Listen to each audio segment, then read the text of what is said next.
नमस्कार दोस्तों, आप सभी का स्वागत करता हूं मेरे यूट्यूब चैनल स्टोरी टेलर पे। तो दोस्तों, आज मैं आपको सुनाने वाला हूं द साइकोलॉजी ऑफ मनी किताब के दूसरे एपिसोड को, जिसका नाम है कोई भी मूर्ख नहीं है। तो चलते हैं कहानी की तरफ। मैं आपको एक समस्या के बारे में बताना चाहूँगा। इसे जानकर आप अपने पैसों के साथ क्या करते हैं इस बारे में बेहतर महसूस करेंगे, और दूसरे अपने पैसों के साथ क्या करते हैं इस बारे में कम आलोचनात्मक। लोग पैसों के साथ कुछ मूर्खतापूर्ण हरकतें करते जरूर हैं, लेकिन कोई भी मूर्ख नहीं है। बात असल में यह है, अलग अलग पीढ़ियों के लोग जिनका पालन पोषण करने वाले माता पिता की आय अलग है, जीवन मूल्य अलग है, जो विश्व के विभिन्न क्षेत्रों में अलग अलग अर्थव्यवस्थाओं में जन्मे, जिन्होंने अलग अलग जॉब मार्केट में विविध प्रकार के प्रोत्साहन और भाग्य का अनुभव किया, वे एक दूसरे से बहुत अलग पाठ सीखते हैं। दुनिया कैसे चलती है, इस बारे में हर किसी का अपना ही अनुभव होता है, और जो आपने अनुभव किया है वह कहीं अधिक प्रभावशाली है उसके मुकाबले जो आप किसी और से सुनते या सीखते हैं। इसलिए हम सब, आप, मैं और हर व्यक्ति धन दौलत कैसे काम करती है इससे संबंधी अपने मूल्यों के सहारे अपना जीवन गुजारता है, और अलग अलग लोगों के लिए इन मूल्यों में जमीन आसमान का फर्क हो सकता है। जो आपको मूर्खतापूर्ण लगे वह मेरे लिए मायने भी रख सकता है। जो व्यक्ति गरीबी में पला बढ़ा वह जोखिम और प्रतिफल के बारे में जैसे सोचता है, एक समृद्ध बैंकर की संतान चाहे भी तो वैसे न सोच पाए। एक व्यक्ति जो ऐसे समय में पला बढ़ा जब मुद्रास्फीति की दर अधिक थी, उसने वह अनुभव किया जो उस व्यक्ति को नहीं करना पड़ा जो स्थिर कीमतों के बीच पला बढ़ा। एक स्टॉक ब्रोकर जिसने महामंदी में अपना सब कुछ गंवा दिया, उसने जो अनुभव किया 1990 के दशक के वैभव में काम करने वाला एक तकनीकी कर्मचारी उसकी कल्पना भी नहीं कर सकता। एक ऑस्ट्रेलियन जिसने 30 वर्ष में कोई आर्थिक मंदी नहीं देखी, उसने ऐसा कुछ अनुभव नहीं किया है जो किसी अमेरिकी नागरिक ने कभी किया था। बस इतना ही। अनुभवों की यह सूची असंख्य है। आप धन दौलत के बारे में कुछ ऐसा जानते हैं जो मैं नहीं जानता, और इसका विपरीत भी उतना ही सच है। जिन धारणाओं, उद्देश्यों, पूर्वानुमानों के साथ अपना जीवन जीते हैं वह मुझसे अलग हो सकती है। ऐसा इसलिए नहीं है कि हम में से एक दूसरे से अधिक होशियार है या अधिक जानकारी रखता है। ऐसा इसलिए है कि हमारे जीवन अलग हैं, जो हमारे विविध और बराबरी के ठोस अनुभवों से रचे हैं। धन के साथ आपका व्यक्तिगत अनुभव, संसार में क्या हुआ, शायद उसका 0.001% मात्र है, लेकिन आपके विचार अनुसार संसार कैसे चलता है उसका 80% है।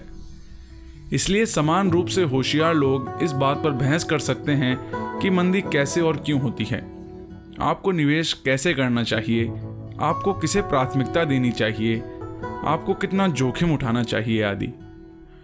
1930 के अमेरिका पराखिक अपनी किताब में फ्रेडरिक लुइस एलन ने लिखा कि महामंदी ने लाखों अमेरिकियों को उनके शेष जीवन काल के लिए अंदरूनी तौर पर प्रभावित किया है, लेकिन अनुभवों में काफ़ी विभिन्नता होती है। 25 वर्ष बाद जब जॉन एन कैनेडी राष्ट्रपति चुनाव लड़ रहे थे, एक रिपोर्टर ने उनसे पूछा कि उन्हें महामंदी के बारे में क्या याद है। उन्होंने टिप्पणी की, मुझे महामंदी के बारे में कोई प्रत्यक्ष जानकारी नहीं। मेरा परिवार दुनिया में सबसे धनी परिवारों में से एक था, और यह उस समय काफ़ी था। हमारे पास बड़े घर, नौकर चाकर थे, और हम बहुत घुमा फिरा करते थे। जो चीज़ें मैंने प्रत्यक्ष रूप से देखी वह बस यही थी कि मेरे पिता ने कुछ और मालियों को सिर्फ इसलिए काम पर रखा कि उन्हें नौकरी मिल जाए जिससे वे अपने पेट भर सकें। मुझे महामंदी के बारे में कुछ नहीं पता था जब तक मैंने हार्वर्ड में इसके बारे में नहीं पढ़ा। यह 1960 के चुनाव का एक मुख्य मुद्दा था। लोगों को लगा कि ऐसा कोई व्यक्ति अर्थव्यवस्था की बागडोर कैसे संभाल सकता था जिसे पिछली पीढ़ी के सबसे बड़े आर्थिक वृत्तांत की कोई जानकारी ही नहीं थी। इसका क्षतिपूर्ण काफी हद तक द्वितीय विश्व युद्ध के अनुभव के द्वारा हो गया। यह पिछली पीढ़ी में व्यापक एक दूसरा भावनात्मक अनुभव था जो उनके मुख्य प्रतिद्वंदी हुर्बर्ट हम्फ्रे के पास नहीं था।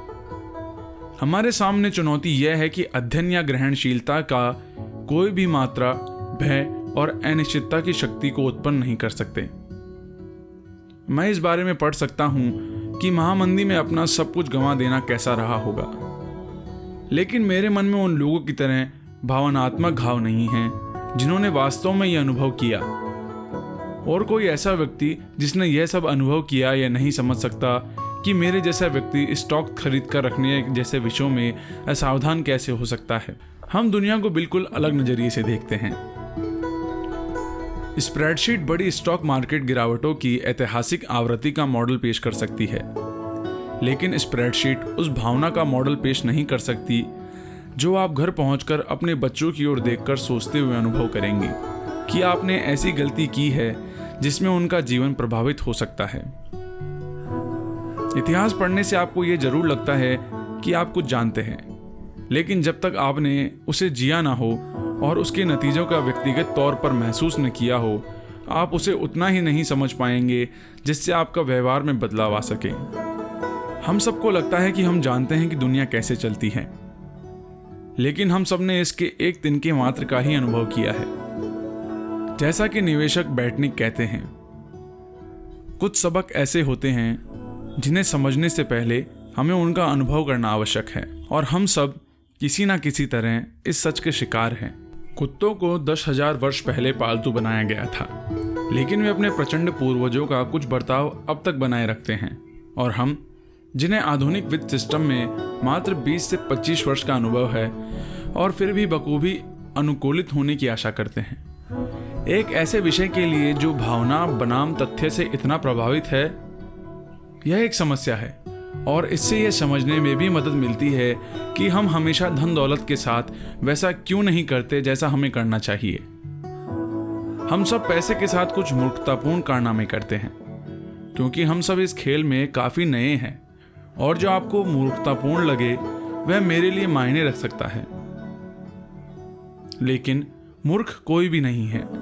हम सब अपने अद्वितीय अनुभव के आधार पर निर्णय लेते हैं जो उस क्षण में हमारे लिए मायने रखते हैं।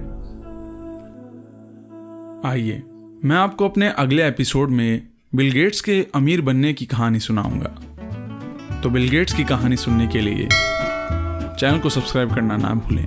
आशा करता हूँ आपको ये कहानी पसंद आई होगी। तो मिलते हैं ऐसी किसी अगली कहानी में। तब तक के लिए धन्यवाद।